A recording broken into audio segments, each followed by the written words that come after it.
Un père musulman cherchait un époux pour sa fille. Deux hommes se présentèrent. Le premier, Ahmed, était un jeune homme pieux, qui apprenait le Coran et travaillait dur comme menuisier. Mais il n'avait pas encore de maison à lui. Le second, Rachid, roulait en voiture de sport, portait des montres en or et parlait fort.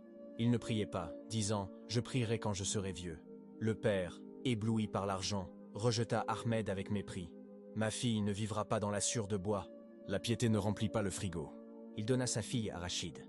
Ahmed eut le cœur brisé, mais il dit « Allah me suffit » et se concentra sur son travail.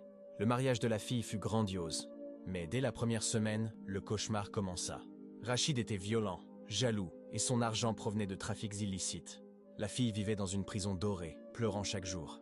3 ans plus tard, la police fit une descente. Rachid fut arrêté pour escroquerie massive. Tous ses biens furent saisis. La fille retourna chez son père, brisée, avec un enfant et des dettes. Puis la surprise survint.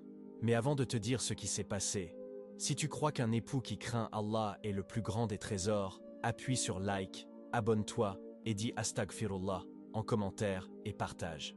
Le père, honteux de voir sa fille dans cet état, décida de faire des réparations dans sa maison pour l'accueillir. Il appela une entreprise de menuiserie réputée pour son sérieux. Le patron de l'entreprise arriva, c'était Ahmed. Il ne portait pas d'or, mais il rayonnait de santé et de calme. Il était devenu le plus grand entrepreneur de la région, connu pour son honnêteté. Le père baissa la tête, les larmes aux yeux. J'ai échangé un diamant contre du verre brisé parce que le verre brillait plus fort. Ahmed, voyant le regret du père et la tristesse de la fille, ne se moqua pas. Il fit les travaux gratuitement.